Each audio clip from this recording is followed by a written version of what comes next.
గత 7 రోజులుగా సమ్మె చేసినటువంటి కార్మికులకు విప్లవ జేజేలు విప్లవాభినందనలు తెలియజేస్తా ఉన్నాం.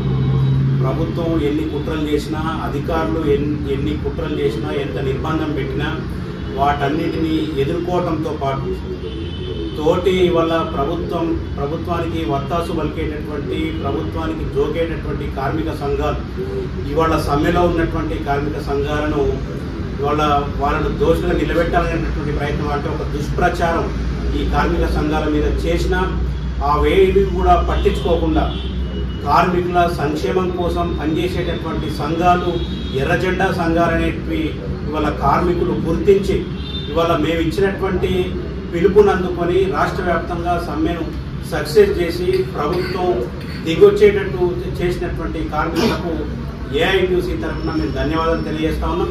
అదే రకంగా ఇవాళ సమ్మె జరుగుతున్నటువంటి సందర్భంలో ప్రభుత్వంతో మేము మంత్రి గారితో సంప్రదింపులు చేసినటువంటి పూనంనేని సాంబశివరావు గారికి, అదే రకంగా చాడా వెంకటరెడ్డి గారికి ఈ సందర్భంగా మేము వారికి ధన్యవాదాలు తెలియజేస్తా ఉన్నాం. ఏదైతే మినిస్టర్ గారు మాట చెప్పడం జరిగిందో ఆ మాటను 2 రోజుల్లో నిలబెట్టుకోవాలని, ఎరియర్స్తో సహా కార్మికులందరికీ బకాయిల్ని చెల్లించాలని, వాటితో పాటు మిగతా స్వీటు, బోనస్, యూనిఫామ్ సంబంధించి ఎరియర్స్ కూడా గత దసరా సందర్భంగా రావాల్సినటువంటి ఎరియర్స్ అన్నింటినీ కూడా ఈ సందర్భంగా చెల్లించాల్సిందిగా మేము రాష్ట్ర ప్రభుత్వాన్ని, కమిషనర్ గారిని, అధికారులను మేము కోరుతా ఉన్నాం.